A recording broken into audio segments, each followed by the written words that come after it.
తిరుమల లడ్డు కల్తీ అయిందని తాము ఆవేదన చెందుతూ పోరాటం చేస్తుంటే మధ్యలో నీకేంటి, అసలు నీకేం సంబంధం అంటూ ప్రకాష్ రాజును డిప్యూటీ సీఎం పవన్ కళ్యాణ్ నిలదీశారు. సాటి హిందువులే తోటి హిందువుల గురించి తక్కువగా మాట్లాడుతున్నారని ఆవేదన చెందారు. గుళ్లలో దొంగతనాలు జరిగినా, విగ్రహాల శిరఛేదనలు జరిగినా మాట్లాడకూడదా, మౌనంగా ఉండాలా, అసలు మీరేం మాట్లాడుతున్నారు అంటూ ఫైర్ అయ్యారు. సెక్యులరిజం అంటే 2 వే నాట్ 1 వే అంటూ ఫైర్ అయ్యారు. మొన్న ప్రకాష్ రాజ్ గారు మాట్లాడారు నా మీద. అరే నేను మాట్లాడుతుంది ఒక హిందువులు అపవిత్రం గురించి మాట్లాడుతున్నాను. ఇందులో ప్రకాష్ రాజ్ గారికి సంబంధం ఏంటి? ఇందులో నేను ఇంకొక మతాన్ని నిందించానా? ఇస్లాంని నిందించానా? క్రిస్టియానిటీని నిందించానా?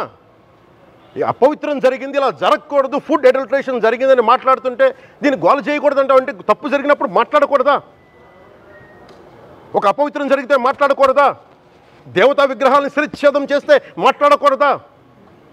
ఏం పిచ్చి పట్టింది ఒక్కొక్కళ్ళకి? ఎవరి కోసం మాట్లాడుతున్నారు మీరు?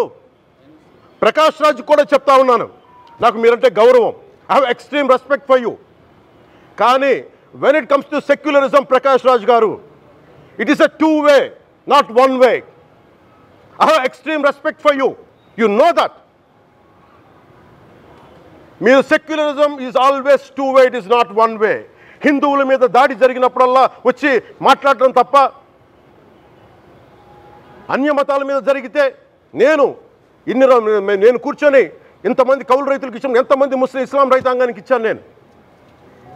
ఇదే ఎన్ని మద్రాసాలకి డబ్బులు ఇచ్చాను నేను, 25 లక్షలు 30 లక్షలు ఇచ్చాను, ఇచ్చినవాడిని నేను. నాకు అన్య మతం ఇస్లాం మీద గౌరవం ఉన్నవాడిని, క్రిస్టియానిటీ మీద గౌరవం ఉన్నవాడిని, చిన్నప్పటి నుంచి కూర్చొని మిషనరీ స్కూల్లో చదువుకున్నవాడిని. నా టీచర్ చెప్పిన సూక్తి, తను తగ్గించుకున్నవాడు హెచ్చింపబడిని చెప్పి బైబుల్ సూక్తిని ప్రతిసారి కోట్ చేస్తూనే ఉంటాను. ఇది నా గౌరవం, ఇది నేను చూపించే గౌరవం. మీరు మాట్లాడితే కూర్చొని నేను పాటించే ధర్మానికి అపవిత్రం జరిగినప్పుడు మాట్లాడకూడదు, మౌనంగా ఉండాలి. సెక్యులరిజంకి విఘాతం అంటే ఏంటి? సెక్యులరిజంకి విఘాతం నా ఇంటి మీద దాడి జరిగినప్పుడు నేను మాట్లాడకూడదా? నా ఇల్లు 10 మందికి ఆశ్రయం ఇస్తుంది. నా సనాతన ధర్మం అన్ని ధర్మాలకి ఆశ్రయం అయితే దానికి దాడి జరిగినప్పుడు, దాని మీద అపవిత్రం జరిగినప్పుడు దానికి కూడా మాట్లాడకూడదంటే ఏం మాట్లాడాలి మీతోటి? ప్రకాష్ రాజ్ గారు, you have to learn your lessons. I respect you. It's not just Prakash Raj Garu, all the people who thinks in the name of secularism, you're going haywire. Let me tell you guys, we are extremely hurt. Don't make a mockery out of our sentiments. We are deeply, deeply hurt. It's not fun for you, maybe it might be fun for you. It is not fun for us. It's a deep anguish, deep pain. Don't you ever forget. Before you come and think 100 times and talk about Sanatana Dharma. Enough of this. చాలు. ఇష్టానికి మాట్లాడుతూ ఉన్నారు సనాతన ధర్మం మీద. అయ్యప్ప స్వామి మీద మాట్లాడతారు, సరస్వతి దేవి మీద మాట్లాడతారు. అల్లా మీద మీరు మాట్లాడగలరా? మహమ్మద్ ప్రవక్త మీద మీరు మాట్లాడగలరా? జీసస్ మీద మీరు మాట్లాడగలరా? అందరూ కూర్చొని సనాతన ధర్మం మీద, వినాయకుడి మీద జోకులు వేస్తారు, దుర్గాదేవి మీద జోక్స్ వేస్తారు, సరస్వతి దేవి మీద జోక్స్ వేస్తారు. మా మనోభావాలు గాయపడవా? మాకు బాధ ఉండదా? అందుకే నేను ప్రతిపాదించింది ఏంటంటే ప్రతి దానికి రావలేకపోతున్నాం. సనాతన ధర్మ రక్షణ board is order of the day. ప్రతిసారి కూర్చోబెట్టి మేము డిఫెండ్ చేసుకోలేం. ఇది ప్రతి సగటు హిందువు తాలూకు ధర్మం. ఇదే ఇస్లాం మీద దాడి జరిగితే ఎంతమంది బయటకు వస్తారు, ఎంతమంది నిరసన తెలియజేస్తారు? రోడ్ల మీదకి రమ్మని చెప్పట్లా. కనీసం మీకు కోపం కూడా రాకపోతే మేము ఏం చేస్తాం? గుడికి వెళ్ళే ప్రతి హిందువు బాధ్యత కాదా ఇది? నా ఒక్కరి బాధ్యతైనా, మా బాధ్యతైనా, మీది కాదా? ధర్మాన్ని మీరు పరిరక్షించడానికి మీ బాధ్యత కాదా? ఈయన పొన్నవోలు సుధాకర్ రెడ్డి గారు మాట్లాడేది, పంది కొవ్వు చాలా ఖరీదైంది, ఆ కొవ్వు లడ్డు నెయ్యితో ఎలా కలుపుతారు? నెయ్యి 300 రూపాయలు ఉంటే పంది కొవ్వు 1200 రూపాయలు. బంగారంతో రాగి కలుపుతారా? ఇత్తడిలో పుత్తడి కలపరు. చెంబు తయారులో ఎవరైనా బంగారం కలుపుతారా? మదం ఎక్కిన మాటలు పొన్నవోలు సుధాకర్ రెడ్డి గారు. మదం ఎక్కి వస్తే ఇట్లాంటి మాటలే వస్తాయి. మీరు నా మీద కోర్టులో కేసులు వేసుకుంటారో ఏమి చేసుకుంటారో చెప్తా. మీరు ఏజీపీలు కదా, మీ దగ్గర వేల కోట్ల డబ్బులు ఉన్నాయి కదా, వేసుకోండి కోర్టులో, చెప్పండి. సనాతన ధర్మానికి నోటికొచ్చినట్టు మాట్లాడితే మిమ్మల్ని అందరినీ రోడ్ల మీదకి లాగుతాం, గుర్తుపెట్టుకోండి. తప్పు జరిగింది, ప్రాయశ్చిత్తం చేసుకోండి, లేదంటే మౌనంగా మాట్లాడకుండా ఉండండి అంతే. మా మనోభావాలు ఇంకా రెచ్చగొట్టేలా మాట్లాడొద్దు.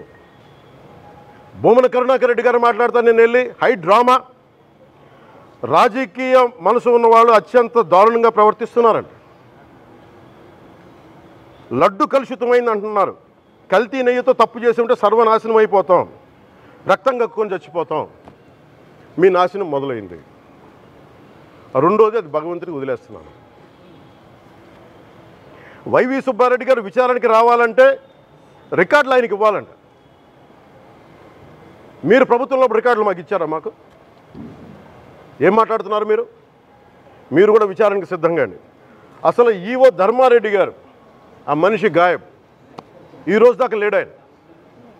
ఈరోజు దాకా మళ్ళీ కనిపించలా. ధర్మారెడ్డి గారు, నేను మిమ్మల్ని చూశాను ఆ రోజున.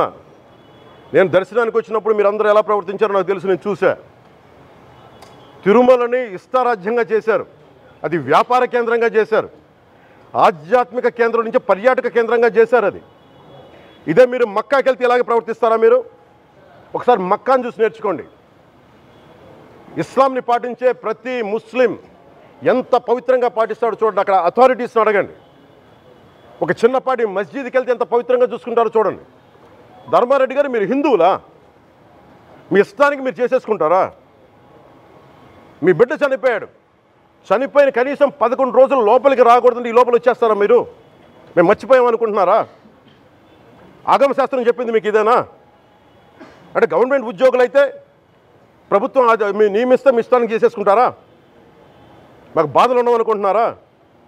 ఇదే మీరు ఒక ఇస్లాంకి చేస్తే అపచారం జరిగితే మీరు ఏం చేస్తారు? బయట రోడ్ల మీదకి వచ్చి మీరు కూర్చోబెట్టి దాన్ని పొలిటికలైజ్ చేస్తారు. మీరు పొలిటికలైజ్ చేస్తారు.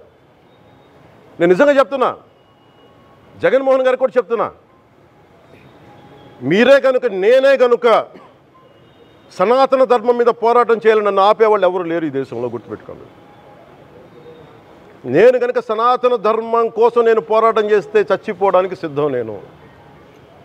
కానీ నేను అక్కడి దాకా తీసుకెళ్ళిన విషయాలు, దానికి నిదర్శనమే రాముల వారి విగ్రహం శిరిచ్ఛేదం జరిగినప్పుడు ఒక్క మాట మాట్లాడకుండా చెప్పి కూర్చున్నాను. ఆ తెలివితేట లేక మీ ప్రభుత్వాన్ని కిందకి తీసుకొచ్చి అధాపాతాలను తొక్కిన మేము మాకు శక్తి లేదనుకుంటున్నావా? ఉండవనుకుంటున్నావా? కానీ మేము సమాజాన్ని కలిపి ఉంచాలని వ్యక్తులం తప్ప విడగొట్టాలని వ్యక్తులం కాదు మేము, గుర్తుపెట్టుకోండి. అలాగే ఈరోజు నుంచి ప్రజలందరికీ కూడా చెప్తున్నా, ఎవరు అన్ని మతాలని మేము గౌరవించేది ఈ నేల. ఒక జనసేన పార్టీ అని కాదు, తెలుగుదేశం పార్టీ అని కాదు. మీరు ఏ పార్టీలకు సంబంధించిన వైసీపీలో ఉన్న హిందువులందరూ ఏం చేస్తున్నారు? మీరందరూ పోటీ పడ్డారు కదా తిరుమలకి వెళ్ళటానికి. మీరు మర్చిపోయారు, ఇందులో ఈ పాపం మీకు కూడా వస్తుంది, ఈ పాపం మీకు కూడా తగులుద్ది. మీ మౌనం కూడా మొత్తం జాగ్రత్త, తరాలు నాశనం అయిపోతాయి. మీ మౌనం మంచిది కాదు. ఇది ఒక వెంకటేశ్వరుడికి జరిగింది కాదు, భగవంతుడికి, నిరాకారుడు, ఆయనకి ఇవేం పట్టవు. మనం నమ్ముకొని ఆయనకి వెళ్తున్నాం, అది మనకి బాధ్యత. ఇది ఇంకా ప్రతి ఒక్కరు దీన్ని గుర్తుపెట్టుకోండి. చేతులెత్తి వేడుకుంటున్నాను. సగటు హిందూ మీరు సినిమా టికెట్లకు వెళ్ళిపోతారు, అభిమానులు అందరూ. మీరెవరు హిందువులు లేరా? సినిమా టికెట్ల కోసం చించుకుంటారు. సినిమాని మీరు కూర్చోడానికి మీరు మొత్తం మాట్లాడతారు. అందరిని అడుగుతున్నా, మొత్తం భారతదేశపు యావత్తు ఉన్న సినిమా అభిమానులను అడుగుతున్నా, మీరందరూ హిందువులే కదా, అత్యధికులు హిందువులే కదా, మీకు బాధ్యత లేదా? మీకు మీ సినిమా హీరోలు, నేను కూడా హీరోనే, నన్ను మించి దేశాన్ని చూడమని, సనాతన ధర్మాన్ని చూడమంటున్నా. మీ కన్వీనియంట్గా కూర్చోబెట్టి హీరోలను ఎత్తడం కాదు, నన్ను ఎత్తడం కాదు.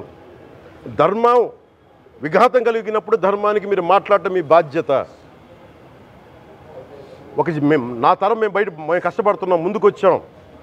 ఎవరి కోసం పడుతున్నాం ఈ కష్టాలు? మాకు సరదా కాదు. ప్రతి ఒక్కరి ఇష్టానికి వచ్చి మాట్లాడుతూ ఉంటే బాధ కలుగుద్ది. అయ్యప్ప స్వామి దీక్ష చేసే వాళ్ళ మీద ఎంత ఇష్టారాజ్యంగా మాట్లాడతారు.